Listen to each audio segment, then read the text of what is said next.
The story of history's greatest conqueror actually begins when he is just a child. Imagine this, a 12-year-old boy. One day, a horse so wild is brought to the palace that even the strongest warriors, known for their power, hesitate to go near it. Those who dare to try can't control it. But at that moment, a young boy steps forward, the son of the king.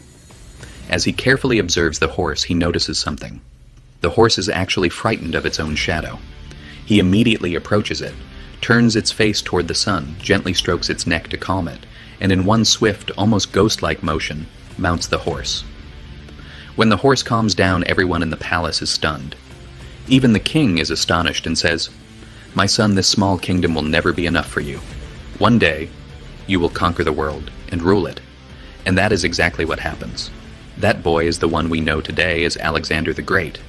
Alexander's story isn't just about battles. It is his intelligence and courage that make him great. At the age of 13, his father entrusts him to Aristotle, one of the most knowledgeable men of the time. Aristotle teaches him not only book knowledge, but also how to understand the world. One day, Aristotle tells him, "The world is like a map, and you are the hand that will shape it." These words ignite a fire inside Alexander. He no longer sees himself merely as a prince. He believes he will one day change the world. At age 20, his father is murdered, and Alexander becomes king. But things are far from easy. Rebellions erupt everywhere, and everyone thinks, this child cannot rule.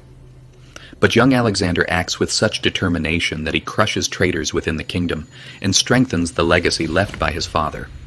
When he ruthlessly suppresses the rebellion in Thebes, everyone realizes he's not someone to be underestimated. Now, he sets his sights on the Persian Empire. Before him stands a massive army, an extraordinary treasure, and a giant world power. But Alexander doesn't even consider taking a step back. The first great battle takes place at Issus. Alexander uses such clever tactics that the Persian king Darius flees the battlefield. His family falls into Alexander's hands, yet Alexander treats them with royal dignity. He even tells Darius's mother, "I see you not as the mother of an enemy, but as a queen." This alone proves that Alexander is not just a war-minded leader, but someone who knows how to win people's hearts. Darius does not give up, but in the second great battle at Gaugamela, he is defeated again. This time he cannot escape. He is killed by his own commanders. When Alexander sees his body, it is said that he feels sorrow and orders a proper state funeral. With the Persian Empire rising under his rule, his fame spreads across the world. He then marches into Egypt. The people welcome him as a liberator. The priests give him the title of Pharaoh. Here he founds the famous city that carries his name, Alexandria. It is said that he personally designed the layout of the city of a great library, a grand lighthouse, a dreamlike place where East and West meet. He continues his conquests, advancing all the way to India.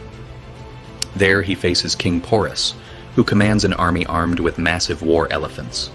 The battle is fierce, but Alexander once again wins through strategy. When Porus is captured, Alexander asks him, "How shall I treat you?" Porus replies, "As one king would treat another." This answer deeply moves Alexander, and he pardons Porus, even returning his kingdom. His empire now spans 3 continents. But years of war have exhausted his soldiers. When Alexander wants to march toward the Ganges, for the first time his army says no. Even though he doesn't like it, Alexander respects their decision and turns back with them. Later, he marries princesses from different lands, each marriage a political strategy. Today, it is said that about 1% of the world's population carries Alexander's genetic trace, but on the journey home in Babylon, his body succumbs to a mysterious illness. At only 32 years old, his life comes to an end. He doesn't even have the chance to return to his own homeland, leaving behind a great historical legacy the world still hasn't forgotten. In his short life, Alexander changed the fate of half the world, not only on the battlefield, but also through his intelligence and his ability to win people's hearts. He became one of the greatest leaders in all of history.